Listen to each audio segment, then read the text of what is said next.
Assalamualaikum warahmatullahi wabarakatuh kepada Dr. Dahlia, iaitu pensyarah untuk subjek literasi bahasa BMMB 1124. Jadi aktiviti yang saya akan fokuskan pada hari ini adalah pengamatan penglihatan menggunakan aplikasi WordWall. Baiklah, jadi pada kali ini saya akan melakukan satu aktiviti menggunakan teknologi digital yang terbaru menggunakan aplikasi WordWall, di mana saya akan memfokuskan hanya kepada aktiviti pra membaca pengamatan penglihatan. Tapi sebagai peringatan, terdapat kesalahan dalam aktiviti ini.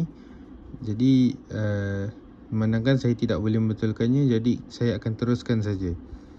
Jadi kita akan mulakan. Untuk aktiviti pra membaca pengamatan penglihatan ni, murid-murid hanya perlu mengenal pasti huruf pertama di dalam perkataan terlebih dahulu. Untuk memastikan murid-murid kenal huruf terlebih dahulu dan dapat mengenal pasti bentuk yang sama, jenis yang sama, untuk memudahkan mereka melakukan proses seterusnya dalam pembelajaran. Kita akan mulakan. Jadi perkataan yang pertama adalah hati. Hati bermula dengan huruf H. Jadi murid-murid perlu diberi pilihan sama antara 5 huruf ni.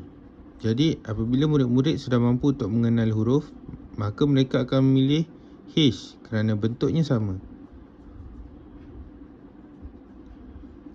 Kemudian guli.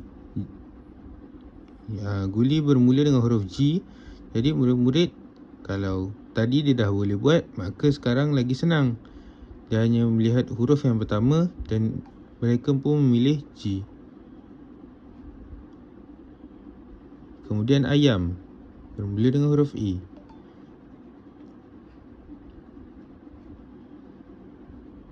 Dan kunci, tengok bentuknya sama dan sama, jadi mustahil untuk murid-murid salah pilih.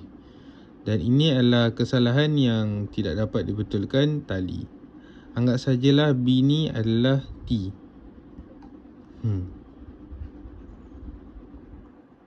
Jadi WordWall ni sangat ringkas tapi cukup menyeronokkan untuk murid-murid di peringkat prasekolah sebelum mereka boleh membaca, boleh mengira dan macam-macam lagi lah.